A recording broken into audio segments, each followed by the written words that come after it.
الحمد لله رب العالمين نحمده ونستعينه ونستغفره ونعوذ بالله من شرور أنفسنا ومن سيئات أعمالنا من يهده الله فلا مضل له ومن يضلل فلا هادي له وأشهد أن لا إله إلا الله وحده لا شريك له وأشهد أن محمدا عبده ورسوله أما بعد فقال الله تعالى وتزودوا فإن خير الزاد التقوى واتقون يا أولي الألباب وقال نبينا صلى الله عليه وسلم من أتى هذا البيت فلم يرفث ولم يفسق رجع كيوم ولدته أمه أو كما قال عليه الصلاة والسلام اللهم صل على محمد وعلى آل محمد كما صليت على إبراهيم وعلى آل إبراهيم إنك حميد مجيد اللهم بارك على محمد وعلى آل محمد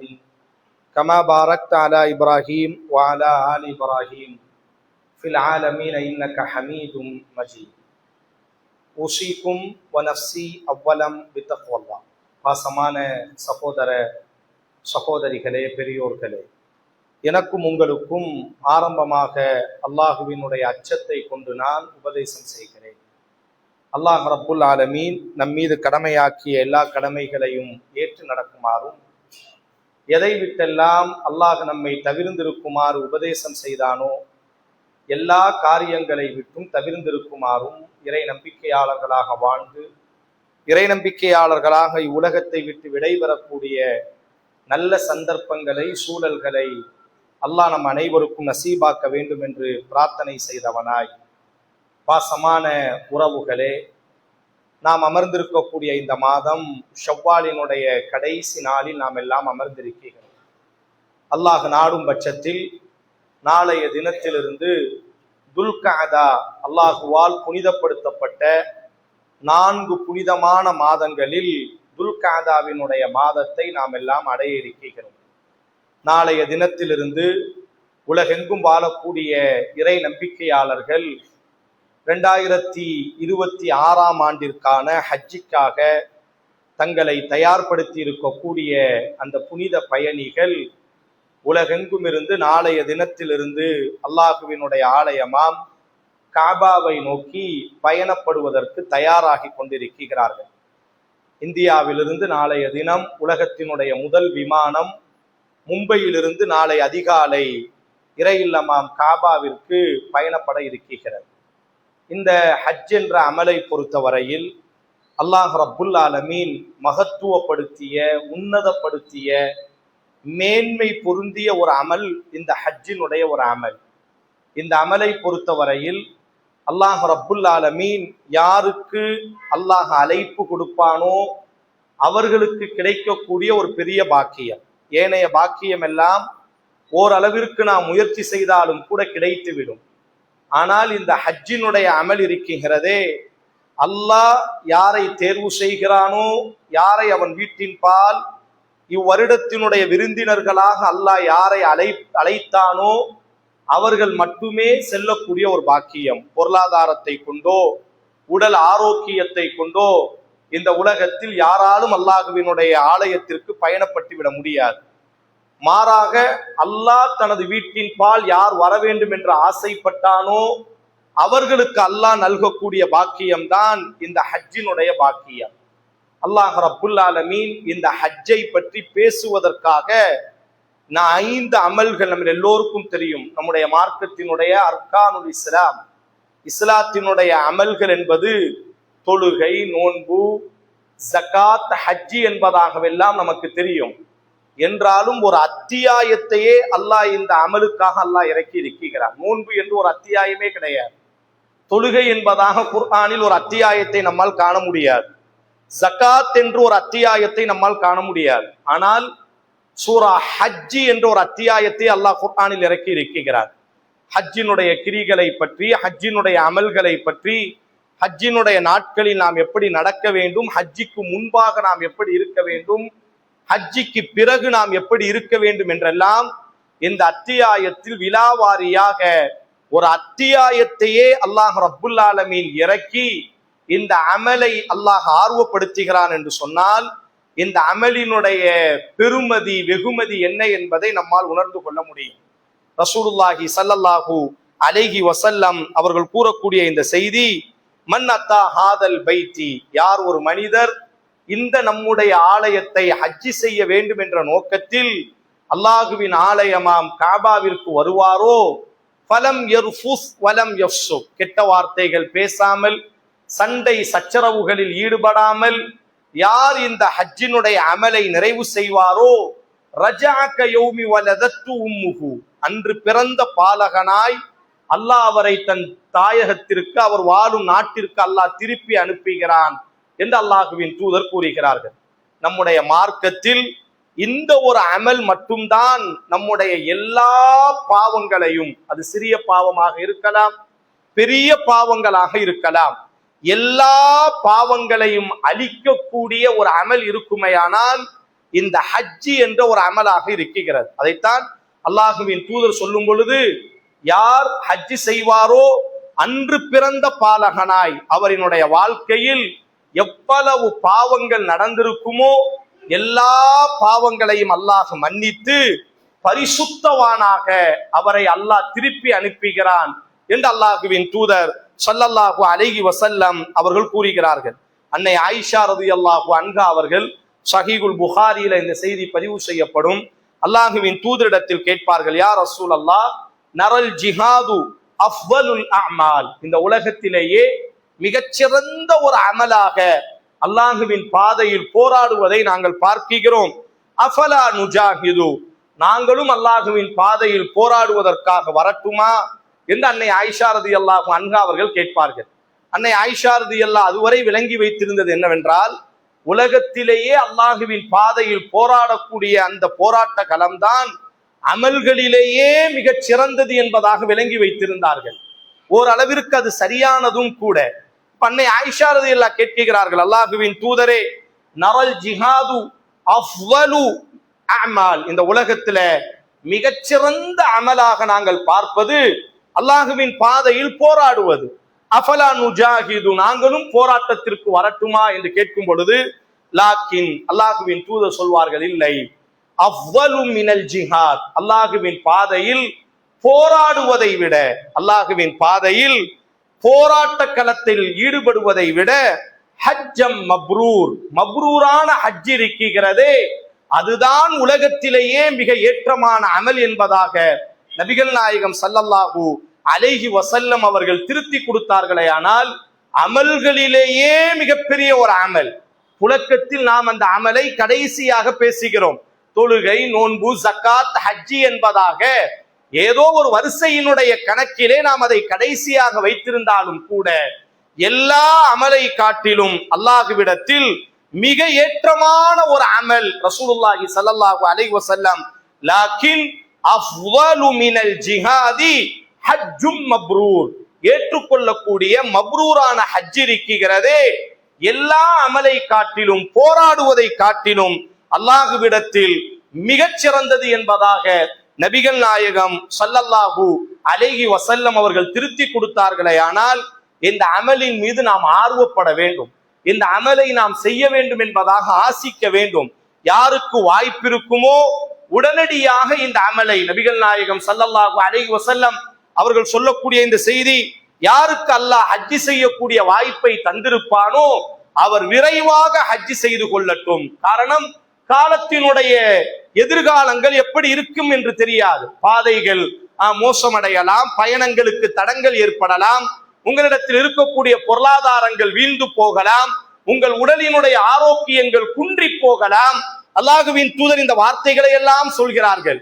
யாருக்கு வாய்ப்பு இருக்குமோ, சமூகத்தில் எவ்வளவு விழிப்புணர்வு வந்தாலும் கூட ஹஜ்ஜி என்ற அமல் என்பது வயதானதற்கு பிறகு நம்முடைய எல்லா கடமைகளையும், என்ன கடமைகள், என்னுடைய மகளை மணமுடிப்பது, என்னுடைய பேர குழந்தைகளுக்கு நல்ல வாழ்க்கையை ஏற்பாடு செய்வது, என்னுடைய வீடுகளை எல்லாம் கெட்டி முடிப்பது, நாம் உருவாக்கி கொண்ட கடமைகள்.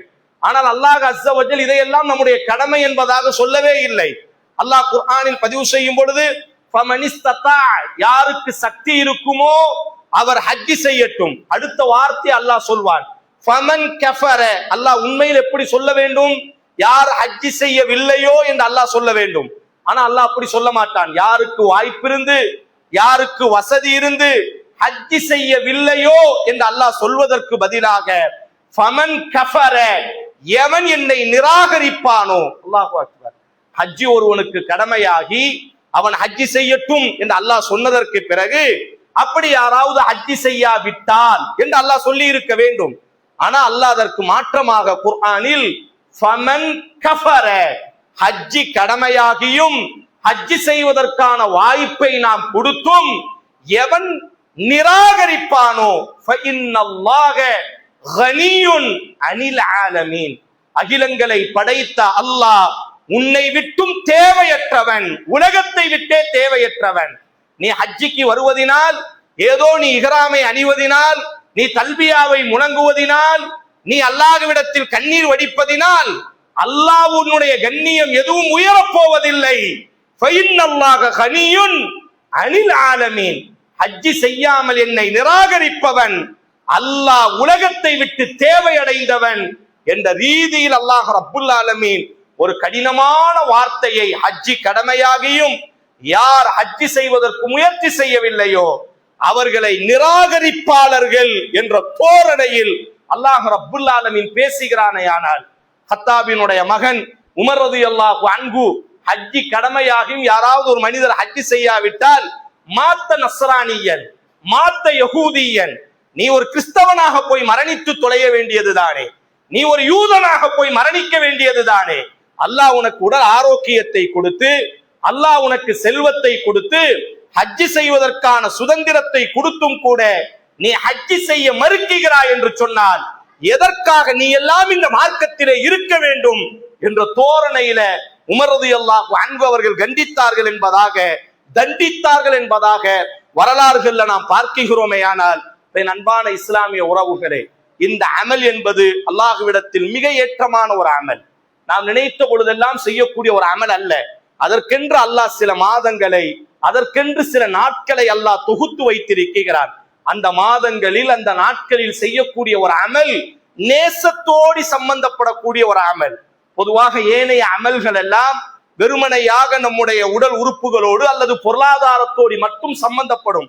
ஆனால் ஹஜ்ஜி என்ற இந்த அமல் இருக்கிறது, அல்லாஹுவின் மீது கொண்ட நேசம், காதல், அவன் மீது கொண்ட பிரியத்தினால் ஏற்படக்கூடிய ஒரு அமல்.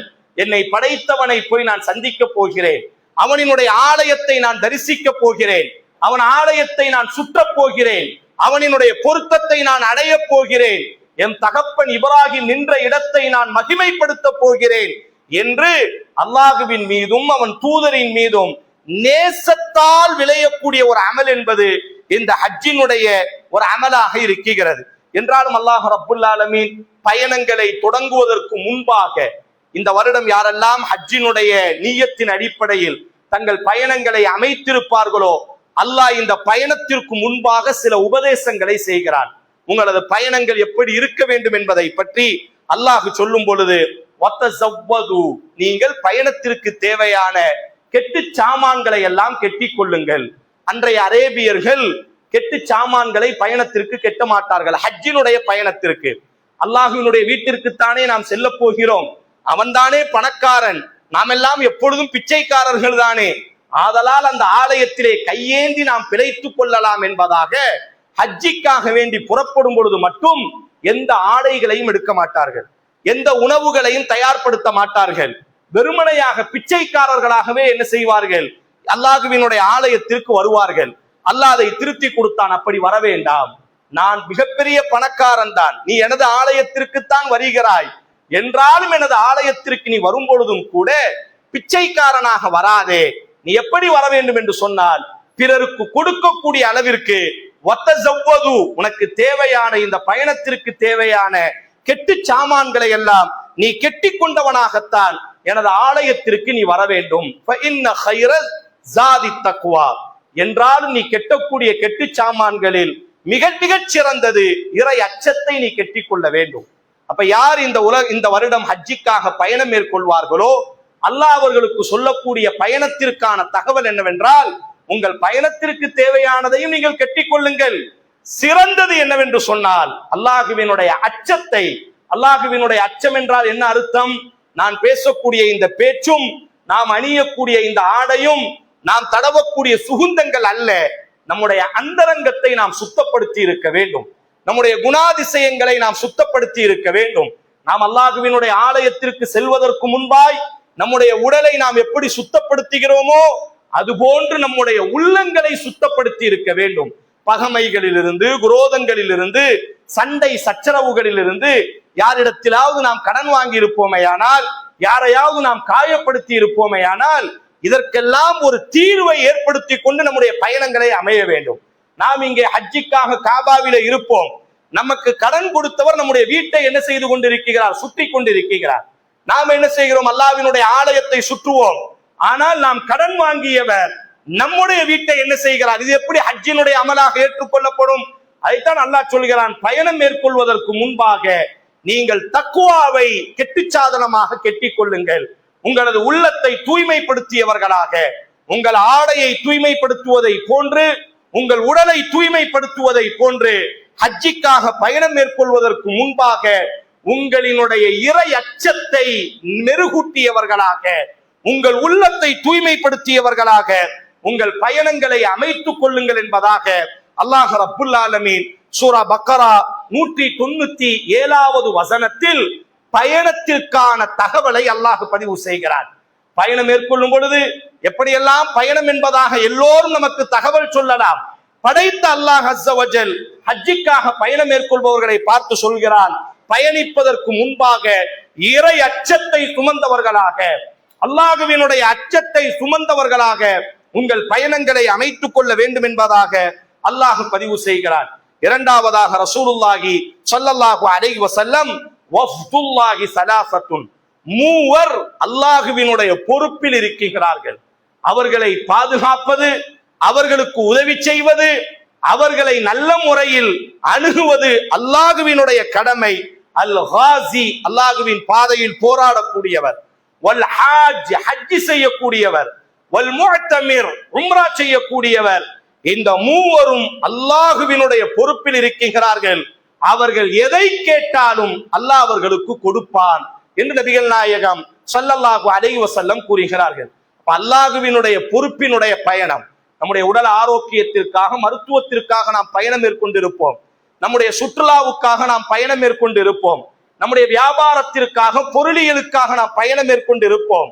ஆனால் இந்த ஹஜ்ஜினுடைய பயணம் இருக்கிறதே, இது அல்லாஹ்வினுடைய பயணம். துயூஃபுர் ரஹ்மான்.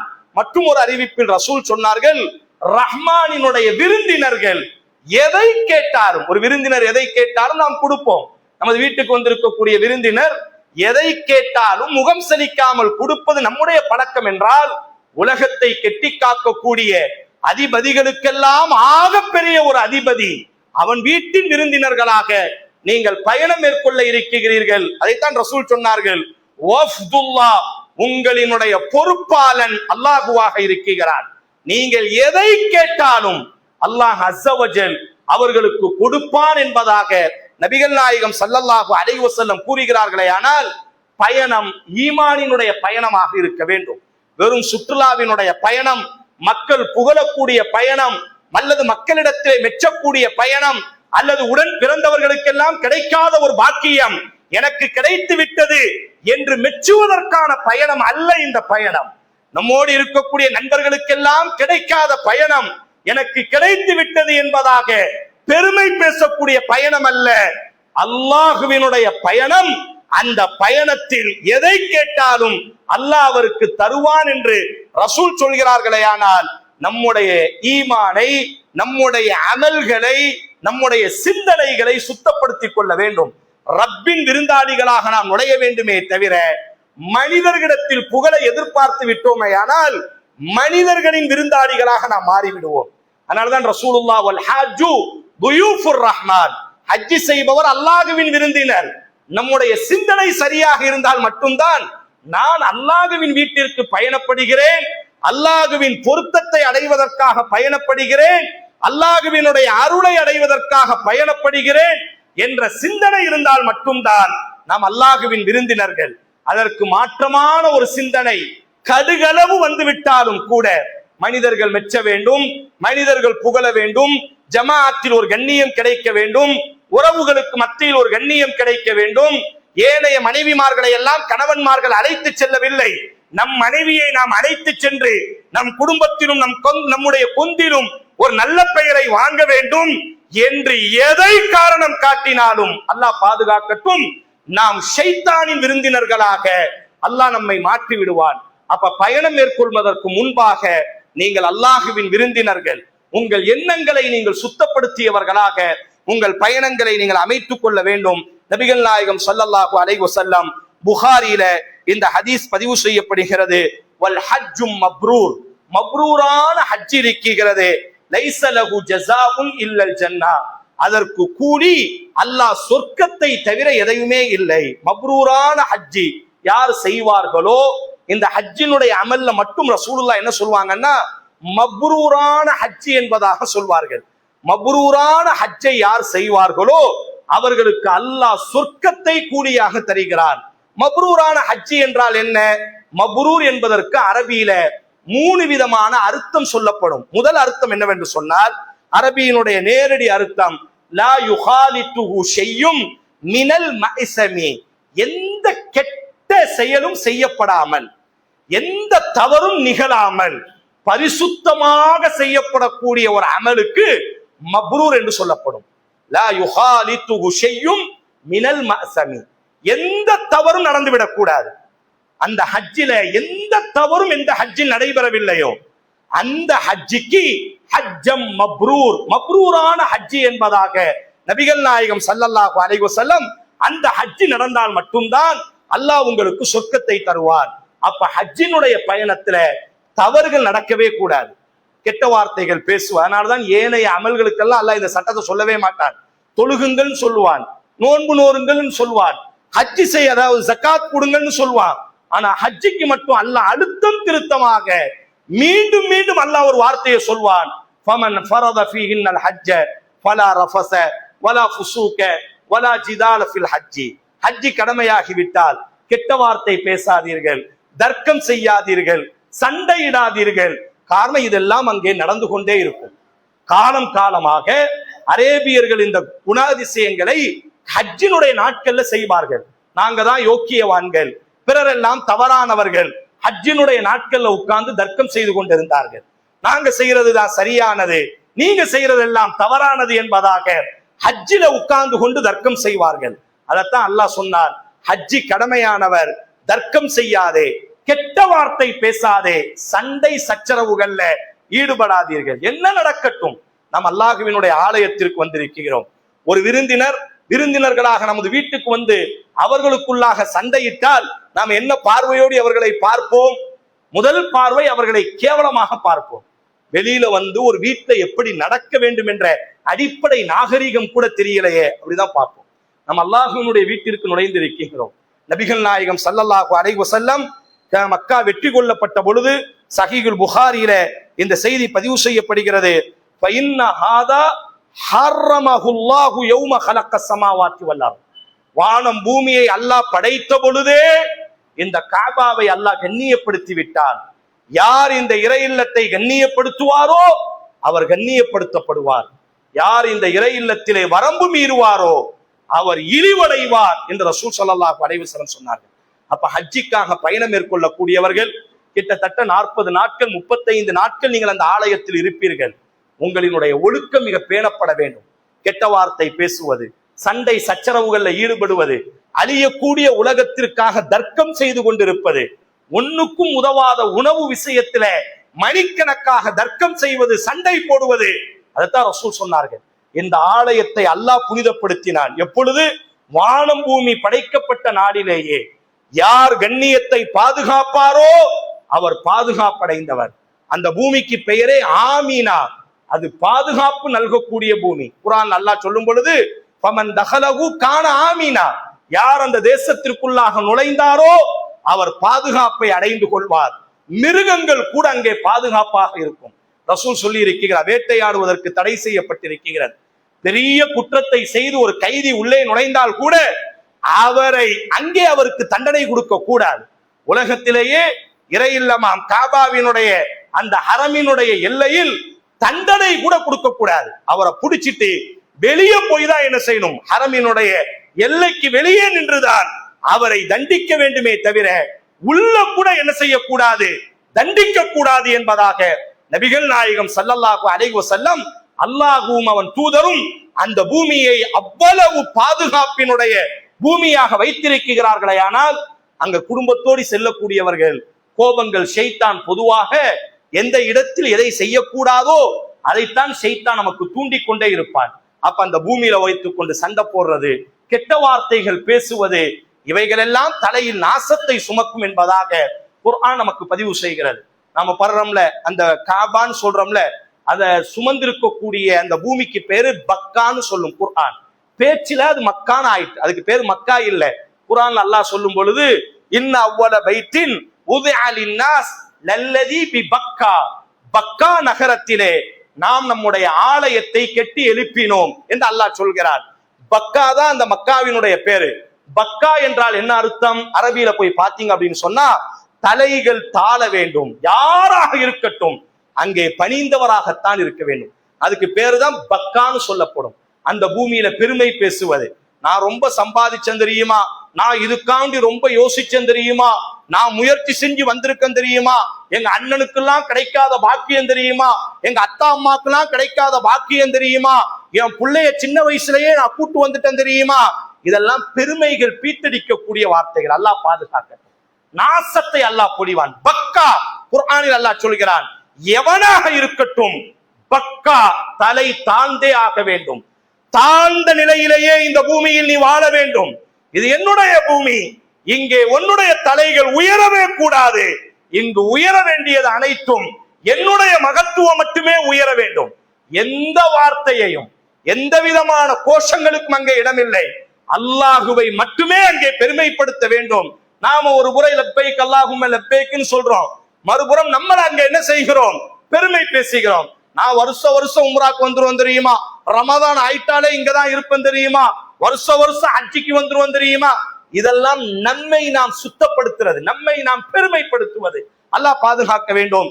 அதனாலதான் அல்லாஹ் ரப்புல் ஆலமீன் அந்த பூமியினுடைய பெயரிலேயே அல்லாஹ் சுட்டி காட்டி விட்டான், பக்கா, நீ தாழ்ந்தே இருக்க வேண்டும். இந்த பூமியில் நீ உயரவே கூடாது, உன் தலையும் உயரக்கூடாது.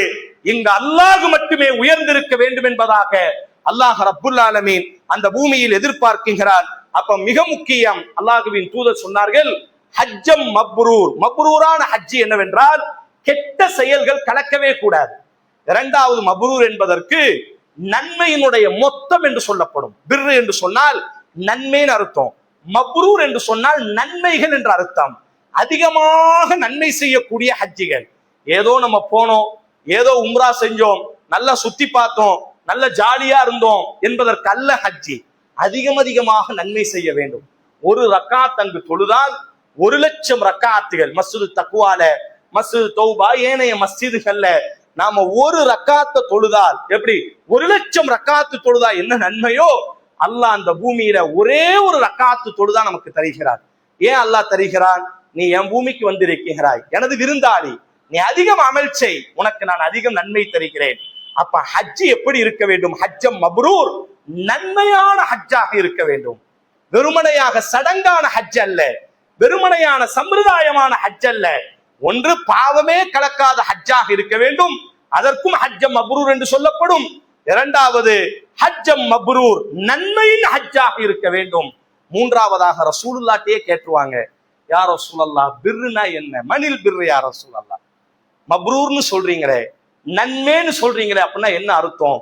ரசூலுல்லாஹி ஸல்லல்லாஹு அலைஹி வஸல்லம், நன்மை என்றால் ஹஜ்ஜம் மப்ரூர் என்று சொன்னால் ஹுஸ்னுல் ஹுலுக், நற்பண்புகள் இருக்க வேண்டும்.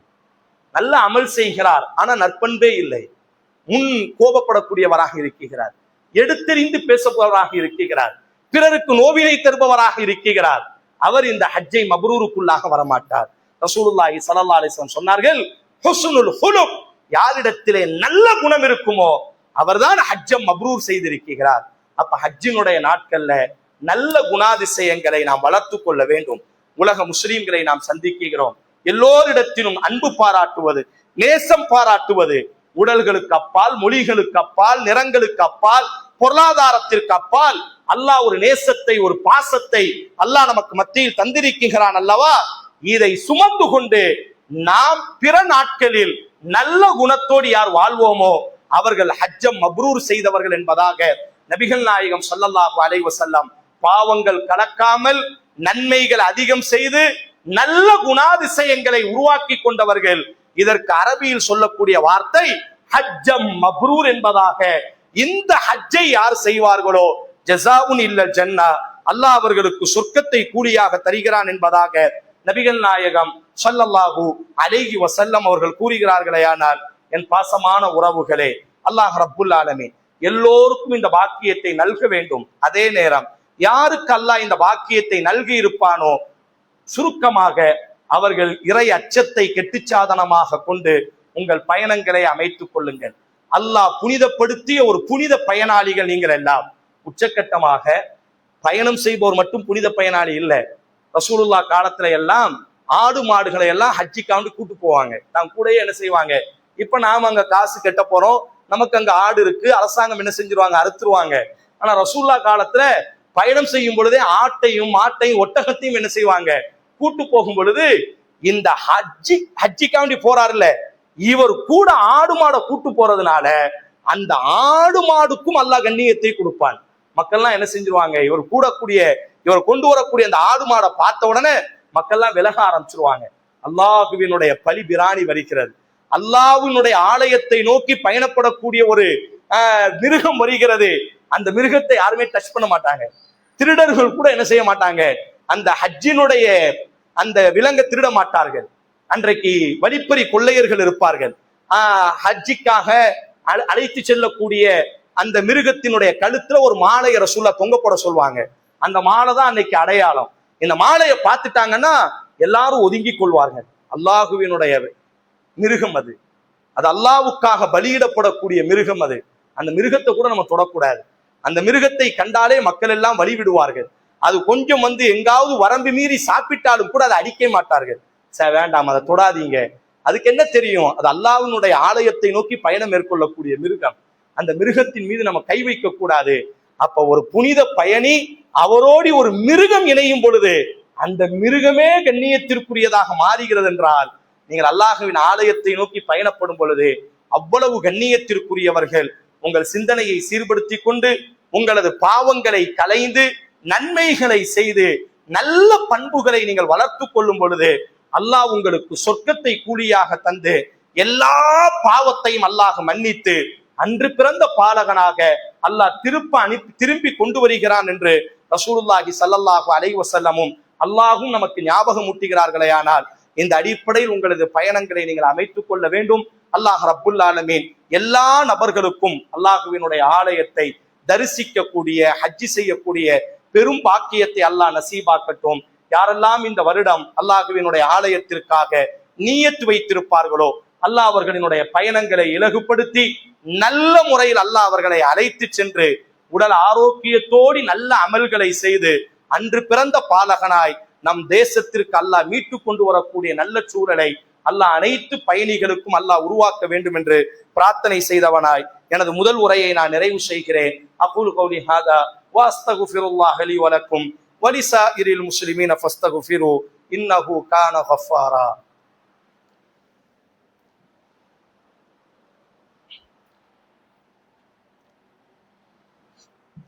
அல்ஹம்துலில்லாஹ் வ ஸல்லல்லாஹு வ ஸல்லம் அலா ரசூலில்லாஹ் வ அலா ஆலிஹி வ ஸஹ்பிஹி அஜ்மஈன். அம்மா பஅத். பாசமான சகோதர சகோதரிகளே, பெரியோர்களே, நம்முடைய மஸ்ஜிது தக்வா ஜமாஅத்தின் சார்பாக இந்த வாரம் ஞாயிற்றுக்கிழமை 19ஆம் தேதி அசர் தொழுகையிலிருந்து ஹஜ்ஜிக்கான வழிகாட்டி முகாம் ஏற்பாடு செய்யப்பட்டிருக்கிறது. நம்முடைய மஸ்ஜிது தக்வா ஜமாஅத்தின் சார்பாக வருகிற ஞாயிற்றுக்கிழமை 19ஆம் தேதி அசர் தொழுகையை தொடர்ந்து ஹஜ்ஜினுடைய பயிற்சி முகாம் ஏற்பாடு செய்யப்பட்டிருக்கிறது.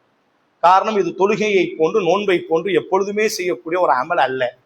வருடத்திலே ஒரு முறை அல்லது ஆயிலிலே ஒரு முறை மட்டுமே செய்யக்கூடிய ஒரு அமல். நபி ஸல்லல்லாஹு அலைஹி வஸல்லம் இந்த அமலுக்கு மட்டும் பிரத்யோகமாக திரும்ப திரும்ப சொல்லிக்கொண்டே இருந்த ஒரு வார்த்தை. அரஃபாவிலும் மினாவிலும் முஸ்தலிஃபாவிலும் ஜம்ராத்திலும் மொட்டை அடிக்கும் பொழுதும் குர்பானி கொடுக்கும் பொழுதும் இஹ்ராமை கலட்டும் பொழுதும் இஹ்ராமை அணியும் பொழுதும் எல்லா நேரத்திலும் ரசூல் சொன்ன ஒரு வார்த்தை, ஹுது அன்னி மனாசிக்கக்கும், ஹுது அன்னி மனாசிக்கக்கும், ஹுது அன்னி மனாசிக்கக்கும். என்னிடத்திலிருந்து இந்த அமலை கற்றுக்கொள்ளுங்கள், என்னிடத்திலிருந்து இந்த அமலை எடுத்துக்கொள்ளுங்கள், என்னிடத்திலிருந்து இந்த சடங்கை எடுத்துக்கொள்ளுங்கள் என்று ரசூலுல்லாஹி ஸல்லல்லாஹு அலைஹி வஸல்லம் சொன்னார்கள். காரணம், அன்றைய காலத்துல மனிதர்கள் உணர்வுக்கு அடிமையாகி அவரவர்களுக்கு தோணுவதை எல்லாம் செய்து கொண்டிருந்தார்கள். ஹஜ்ஜி என்பதாக, உம்ரா என்பதாக அவரவர்களுக்கு தோணுவதை எல்லாம் செய்து கொண்டிருந்தார்கள். அதனால்தான் ரசூல் ஸல்லல்லாஹு அலைஹி வஸல்லம் ஹுது அன்னி மனாசிக்கக்கும், ஹஜ்ஜினுடைய கிரிகளை என்னிடத்திலிருந்து எடுத்துக்கொள்ளுங்கள், நான் எப்படி உங்களுக்கு வழிகாட்டுகிறேனோ அப்படித்தான் நீங்கள் செய்ய வேண்டும்.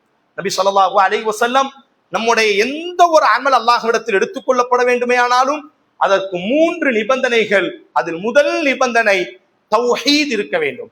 இரண்டாவது ரசூலினுடைய வழிமுறை இருக்க வேண்டும். தௌஹீத் இருக்கிறது, ஆனால் ரசூலினுடைய வழிமுறை அல்லாமல் நாம் ஒரு அமலை செய்கிறோம், அல்லாஹ் அந்த அமலை ஏற்றுக்கொள்ள மாட்டான். காரணம், யா அய்யுஹல்லதீன ஆமனு லா துப்திலு அமாலக்கும் அத்தியுல்லாஹ் வ அத்தியுர் ரசூல் லா துப்திலு அமாலக்கும். அல்லாஹ் ரப்புல் ஆலமீன் கூறும் பொழுது, உங்களது அமலை வீணடிக்காதீர்கள் நபிக்கு எதிராக செய்து என்று அல்லாஹ் பதிவு செய்கிறார். இந்த நபி அனுப்பப்பட்டதை நம்ம எப்படி அமல் செய்ய வேண்டும் என்று கற்றுக் கொடுப்பதற்குத்தானே. ஆதலால் ரசூலுல்லாஹி ஸல்லல்லாஹு அலைஹி வஸல்லம் இந்த அமலை எப்படி செய்தார்கள்? நம்முடைய பாரம்பரியம், நம்முடைய ஊர், நம்முடைய அமைப்பு, நம்முடைய டிராவல்ஸ் என்பதெல்லாம் ஒரு புறம் இருக்கட்டும், இந்த அமலை ரசூல் எப்படி செய்தார்கள்? சொர்க்கம் கூடியாக கிடைக்கக்கூடிய ஒரு அமல் இந்த அமல். அன்று பிறந்த பாலகனாய் என் பாவங்கள் எல்லாம் உதிரக்கூடிய ஒரு அமல் இந்த அமல். அப்ப ரசூல் எப்படி செய்தார்களோ அப்படித்தான் நாம் செய்ய வேண்டுமே தவிர நம்முடைய உணர்ச்சிக்கு அடிமையாகி இந்த அமலை நாம் பால்படுத்தி விடக் கூடாது. ஆதலால் ரசூலினுடைய முறையை கற்றுக் கொடுக்கும் விதமாக இந்த வருடம் கிட்டத்தட்ட இந்திய திருநாட்டிலிருந்து 1,75,000 நபர்கள் தனியார் மூலியமாகவும் இந்திய அரசாங்கத்தின் மூலியமாகவும் ஹஜ் செய்வதற்கு தயாராக இருக்கிறார்கள். நாளைய தினம்தான் முதல் விமானம் கிளம்புவதற்கு தயாராக இருக்கிறது. தமிழகத்திலிருந்து 15ஆம் தேதி முதல் விமானம் என்ன செய்கிறது என்று சொன்னால் பயணப்படுகிறது என்று நான் நினைக்கிறேன். 5ஆம் தேதி அல்லது 15ஆம் தேதியினுடைய நெருக்கத்தில் பயணம் மேற்கொள்ள இருக்கிறார்கள். இப்ப நாம் என்ன செய்ய வேண்டும் என்று சொன்னால், யாரெல்லாம் இந்த வருடம் ஹஜ்ஜிக்காக நம்முடைய ஊரிலிருந்து கிட்டத்தட்ட 200-300க்கும் அதிகமான நபர்கள் அல்ஹம்துலில்லாஹ் பயணம் மேற்கொள்ள இருக்கிறீர்கள். நபி ஸல்லல்லாஹு அலைஹி வஸல்லம் எப்படி ஹஜ்ஜி செய்தார்களோ அதை நாம் கற்றுக்கொண்டு அந்த முறையில் நம்முடைய ஹஜ்ஜை நாம் என்ன செய்ய வேண்டும், அமைத்துக் கொள்ள வேண்டும் என்ற ஒரு உன்னத நோக்கத்தில் சேவை மனப்பான்மையோடு வருகிற ஞாயிற்றுக்கிழமை நம்முடைய மஸ்ஜிதில் வைத்து மஸ்ஜிதின் சார்பாக ஹஜ்ஜினுடைய முகாம் நடைபெற இருக்கிறது. ஆதலால் யாரெல்லாம் ஹஜ்ஜி செய்வார்களோ அல்லது உங்களுக்கு தெரிந்து இந்த வருடம் யாரெல்லாம் ஹஜ்ஜி செய்வதற்கு முயற்சி செய்கிறார்களோ அவர்கள் அனைவர்களுக்கும் இந்த தகவலை கொண்டு சேருங்கள். இன்ஷா அல்லாஹ் வாய்ப்பு இருக்கக்கூடிய அன்பர்கள் இந்த நிகழ்விலும் கலந்து கொண்டு அல்லாஹுவின் தூதரினுடைய முறையில் உங்களது ஹஜ்ஜினுடைய அமல்களை அமைத்துக் கொள்ளுங்க வேண்டும் என்று நிர்வாகத்தின் சார்பாக ஒரு அறிவிப்பையும் நான் செய்தவனாக, அல்லாஹும்ம ஸல்லி அலா முஹம்மத் வ அலா ஆலி முஹம்மத் கமா ஸல்லைத அலா இப்ராஹிம் வ அலா ஆலி இப்ராஹிம் இன்னக ஹமீதும் மஜீத். அல்லாஹும்ம பாரிக் அலா முஹம்மத் வ அலா ஆலி முஹம்மத் கமா பாரக்த அலா இப்ராஹிம் வ அலா ஆலி இப்ராஹிம் இன்னக ஹமீதும் மஜீத். اللهم اعز الاسلام والمسلمين واذل الشرك والمشركين وانصرنا على القوم الكافرين. ربنا اتنا في الدنيا حسنه وفي الاخره حسنه وقنا عذاب النار. ان الله يأمر بالعدل والاحسان وايتاء ذي القربى وينهى عن الفحشاء والمنكر والبغي يعظكم لعلكم تذكرون. اذكروا الله العظيم يذكركم واشكروه على نعمه يزدكم ولذكر الله اكبر والله يعلم ما تصنعون.